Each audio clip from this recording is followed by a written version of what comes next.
2028 will be LA's third time hosting the Olympics, but it'll also be a first. The first time any stadium has hosted the Summer Games 3 different times. That'll be true for both the Memorial Coliseum and the Rose Bowl. And by embracing these historic venues, LA 28 is also looking toward the future, trying to limit their carbon footprint and going even one step further than Paris. So we're really lucky here in LA. We'll be the first games to build no new permanent venues. Now, of course, we will have some temporary venues. And so we're looking at how do we use circular design to minimize the impacts of those buildings as well. And zooming out to the big picture here with hosting an Olympics, hosting an Olympic Games isn't exactly the most climate friendly thing to do. How are you thinking about this, especially with all of the progress and advancements that Paris has made? Well, a big part of this is building on the lessons learned in Paris and being able to kind of take the next step here in LA. For me, I think about it as climate change being really an existential threat to sport. If you look at extreme heat, an athlete who's coming to perform on maybe the most important sporting day of their life at the Olympics, extreme heat could potentially compromise that performance. Since you mentioned extreme heat, how are you thinking for yourself? I think this is an area where we expect to partner significantly with our government partners as well. LA appointed its first chief heat officer in 2022. And so we're lucky that we have local resources to plug into here. Part of that is working with like LA Metro. They have some ambitious plans underway to expand public transit. How do you describe sort of like what the Olympics can mean for a region like Southern California?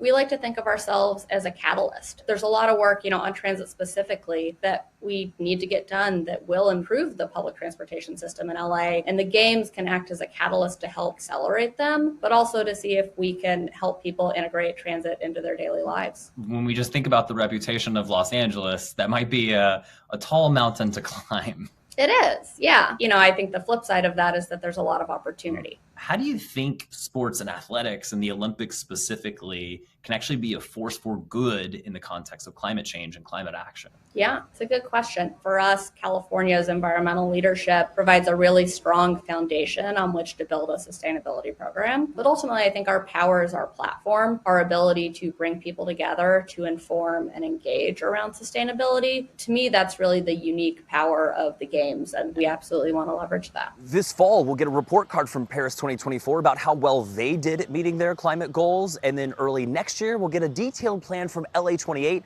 about how they hope to host their own climate-conscious Olympics. In Los Angeles, I'm national climate reporter Chase Cain.